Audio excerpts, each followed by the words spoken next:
C'est un témoignage qui est comme aussi une expérience que j'ai vécue cette semaine.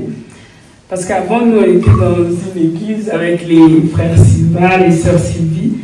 Quand on n'était pas encore dans la parole, il y avait souvent la femme de ma pasteur qui priait, disait souvent, par l'autorité qui m'a été établie. Donc chaque fois que je lis, je délie l'autorité qui lui a été établie. Donc l'assemblée est là, le pasteur est là. C'est ce genre de prière qu'elle faisait. Quand je suis arrivée ici, quand on a commencé à prêcher et tout, je dis, mais elle nous maudissait vraiment. Parce que l'autorité qui a été établie est l'autorité. Chaque fois, ça me troublait.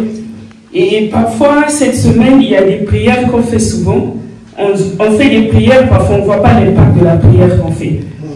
Et cette semaine, quand j'étais en jeûne, j'étais en train de prier, j'ai dit, Seigneur, s'il y a des dons que tu as mis en moi, je voudrais que tu les renouvelles. Et quand l'apôtre priait la dernière fois, dans mon cœur, je priais, je dis, Seigneur, je veux que tu renouvelles les dons que tu as mis en moi. S'il y a des choses que tu as mis en moi, je voudrais vraiment être une disciple pour toi. Vraiment faire, être vraiment ta disciple, vraiment prêcher l'évangile pour toi. Je faisais la prière comme ça. Je ne savais pas qu'il y a des prières qu'on fait, l'impact de ça, on le voit après. Alors, cette semaine, le vendredi, j'étais dans le train, dans le RERC. Je rentrais à la maison. Il y avait peut-être, je disais, une trentaine de personnes dans le train. Ça dit, dans le wagon, il y a une entrée. Vous savez qu'il y a deux entrées, le devant et le derrière.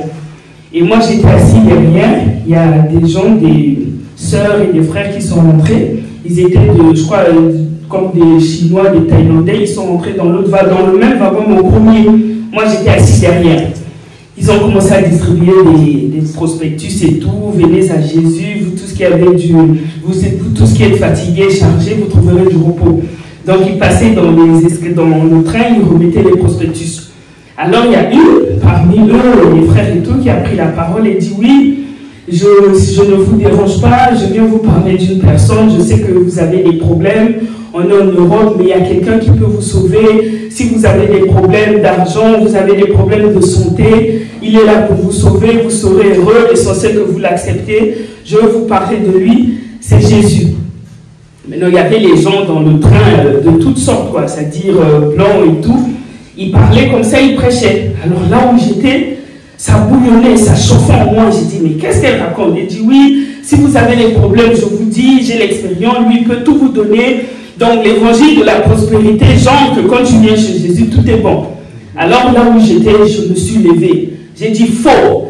Les gens qui étaient tous là, ils se sont retournés. Donc d'une certaine colère que j'avais en moi jusqu'aujourd'hui, je n'arrive pas à réaliser quand je pense à ça. J'ai dit, faux. J'ai commencé à lui dire, ça c'est l'évangile des talents. Ce que vous êtes en train de prêcher, c'est pas ça. Jésus lui-même, il a dit dans sa parole, vous me suivez, je sais que vous me suivez par des miracles. Donc, ce n'est pas les miracles, ce n'est pas la prospérité qui emmène au ciel. Bon, dites-moi, si j'ai besoin de 10 000 €, je viens chez Jésus, il me donne 10 000 €, votre Jésus là. Donc, ça veut dire que c'est fini, je suis heureux sur la terre. Oui, mais oui, c'est ça, parce que Dieu, il a dit, venez à moi, vous tous qui êtes fatigués, chargés, je vous donnerai du repos. Je lui pose la question, mais le repos, c'est quoi? Dites-moi ce que vous comprenez par le repos. Le repos, pour vous, c'est les choses de ce monde. Le repos, c'est la vie éternelle. J'ai commencé à leur dire, j'ai commencé à parler, c'était dans le train. Les gens avaient des portables, à un moment donné, chacun a laissé, ils étaient tous intéressés parce que ça devenait comme un duel. Elle était de l'autre côté, moi j'étais de l'autre côté. Je me suis commencé à avancer au milieu, je lui ai dit, le repos c'est la vie éternelle. Je dis, mais Salomon même il a dit, vanité des vanités. Je dis, Jean-Baptiste a dit, répondez-vous car le royaume des cieux est proche. J'ai dit, ce qu'on vous prête, c'est pas ça. Oui, je suis d'accord que Dieu fait des miracles, Dieu bénit, Dieu donne tout ce que Dieu peut vous donner, les enfants, Dieu peut vous bénir. Mais il a dit, je vous donnerai tout, mais vous aurez des tribulations. On ne fait pas partie de ce monde. Dites aux gens d'accepter la vraie évangile, c'est le salut. Après cette vie, vous savez, la chair, la mort, il y a une autre vie. Et je lui pose la question de la vie. Oh, mais nous, on a déjà acquis la vie, parce que Jésus l'a dit, tout est accompli. Je dis, mais tout est accompli pour qui?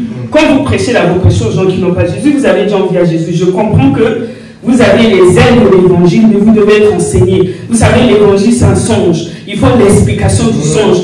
Il dit, oui, mais quand vous dites le songe, Dieu, il a tout accompli. Regardez, Salomon, regardez. Elle a commencé, j'ai dit, je je suis d'accord avec vous. Je dis, mais oh, il n'y a plus de condamnation, on ne peut pas jeûner, on ne peut pas faire tout ça, Dieu a tout accompli. J'ai dit, ah bon, lui-même il a dit, priez et jeûnez, veillez et priez, tout. Si Dieu avait tout accompli, oui, il a tout accompli sur la croix, mais il faut que nous, on a notre parcours sur la terre, on doit évangéliser. Après, il dit, oui, mais moi, je sais que le repos, quand on a besoin d'argent, il y a un monsieur qui s'est tourné, il a commencé à regarder, c'était un blanc, il a laissé le téléphone, il a commencé à rigoler, il dit, ben, qu'elle répond.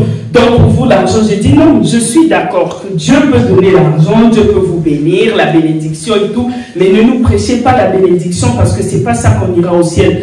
Au ciel, on a dit, c'est le salut, la parole de Dieu.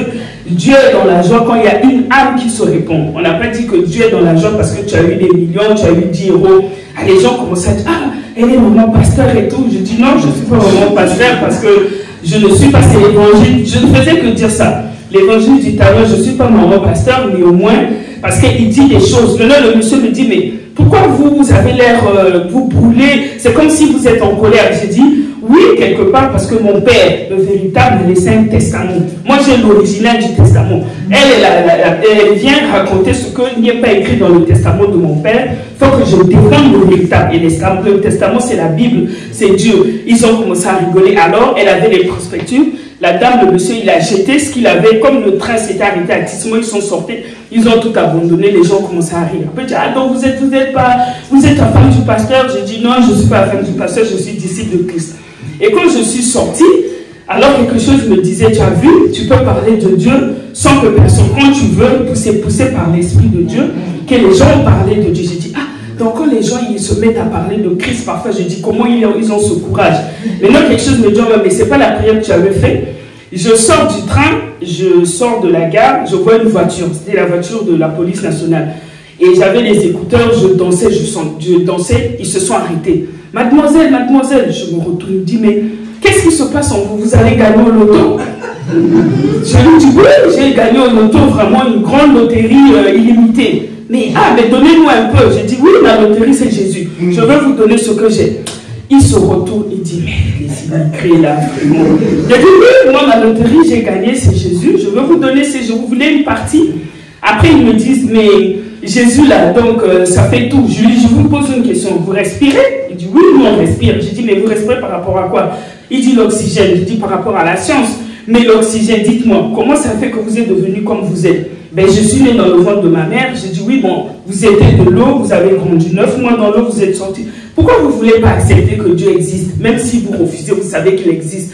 Oui, mais c'est compliqué. Donc, toute la joie que vous avez là, c'est souvent parce que vous avez Jésus. Parce que nous, on s'est dit, quel est ce problème qu'elle a, que quelqu'un dont on n'a jamais vu ça? C'est irréprochable. La dame qui était derrière dit, j'ai dit, bah, je suis désolée, bah, je vous donne Jésus. Si vous voulez, venez, je vous montre comment faire dans la loterie, comment vous allez gagner, vous serez avec Jésus. Ils ont démarré, les gens qui étaient à côté ont commencé à arriver, ils ne vont jamais comprendre. Donc, quand je suis rentrée à la maison, j'étais tellement content, j'ai dit, et je voulais dire que les sœurs, il faut qu'on connaisse la parole de Dieu. Ce n'est pas parce qu'à l'Assemblée des Saints, comme c'est la parole, on dit que la femme ne peut pas prêcher. Mais quand on n'a pas la connaissance, on ne peut pas débattre, on ne peut pas parler de la parole. Ce jour-là, si je n'avais pas la connaissance, c'est-à-dire je n'avais pas l'enseignement, ce qu'il m'a posé quand il a dit le repos, si je ne connaissais pas ce que c'est que le repos, si je n'avais pas écouté cet enseignement, je n'aurais pas défendu Christ. Donc on ne dise pas que parce qu'on est à l'Assemblée des Saints, c'est les hommes, je ne serai pas pasteur. Non, l'évangile, l'explication de l'évangile est mixte, c'est ni femmes ni hommes. Mais il y a des idées où à l'église, il y a les lois que Dieu a établies, que nous les femmes on s'assoit, mais il faut qu'on connaisse la parole, il faut qu'on étudie, qu'on a vraiment se connaître dans la parole, c'est très important. Et partout on sera, on va défendre Christ, c'est pas seulement le frère, le pasteur, le docteur, même nous les femmes nous devons défendre l'église, et j'étais fière de ça, c'est pour ça que je voulais partager ça.